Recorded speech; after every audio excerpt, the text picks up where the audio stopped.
there's that issue of a cheating spouse and how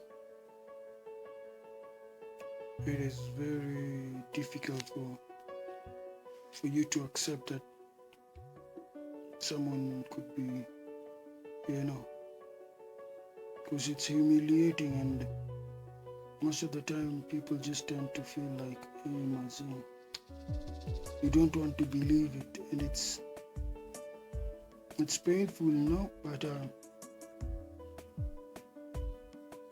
it is not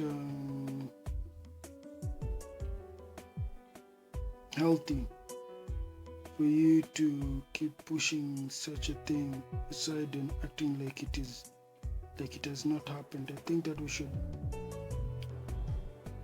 face such situations and deal with them in terms of put them on the tables, find out why, and most of the time your partner will probably lie to you.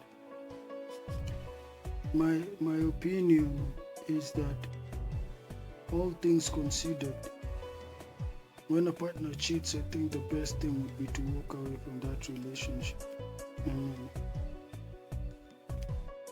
There's one thing that seems to keep people in abusive relationships, or the thought that seems to make people not be able to move on or move away from a relationship is that concept of a soulmate. That there's one for you, and I think that thought is very dangerous because it feel like it is responsible for most people going crazy. You know how people just commit suicide. Some just do all sorts of crazy things, kill each other, and some just usually you go into this state of depression or psychosis simply because your whole concept is upset because you actually believe that there's one person for everyone, and so my soulmate can't leave me. I mean, they've left me, so what is left there? What is left for me? So it is.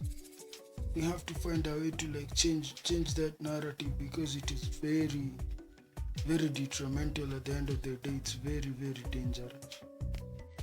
Nothing feels worse than that unsexy as you're with someone who doesn't want to be with you, and you're constantly trying to to force things, and it's just pathetic to be seeking for a relationship, or be seeking for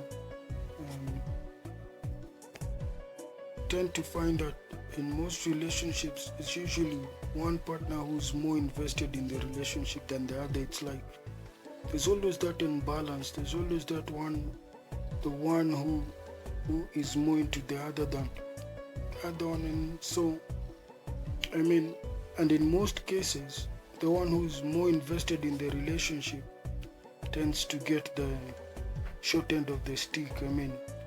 Because the other ones seems to realize that, you know what, I'm the one who has all the power, and so they tend to do what they want whenever they want, and usually the other one tends to put up with a lot of things that they should not. And so sad, but being the lesser person in a relationship is a place I'd not like to be, even though it means that the other individual is the one who will get the short end of the stick. But I guess it's in most cases you'll find that one partner is in a relationship alone. You are into this person and they're not into you, and that is it is what they call cuckoldry. It's like You're the one who's always pursuing the one who wants to have intimacy or sex, but the other one is not interested, and it's like you are begging for things that you should not be. I mean, it should be reciprocal. That both of you should be having. Your relationship should be based on, it should be mutual. So the idea of you just being there alone, and yet you find in most cases that there are many relationships that tend to be like these relationships that don't that lack balance. That and it's generally a sad situation. It should be called conditional or obligatory sex, where your partner maybe is just doing it, but they're not into it simply because you're in a relationship, you're in a marriage, and most of the time this happens to men, and so most men seem to think that women are not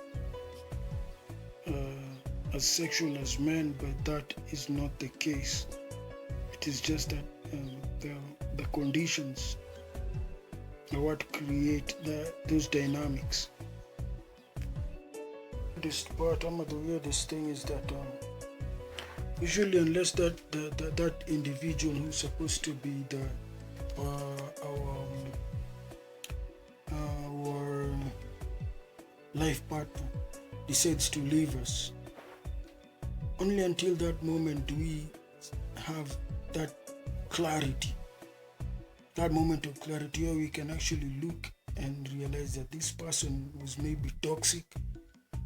But as long as you're in the relationship, you're willing to put up with a lot of things. I mean, and it is very sad. But at the same time, I think that most of the time, unless something tragic happens, it is what shocks us out of that mindset of being like we are not seeing clearly. We tend not to want to accept reality.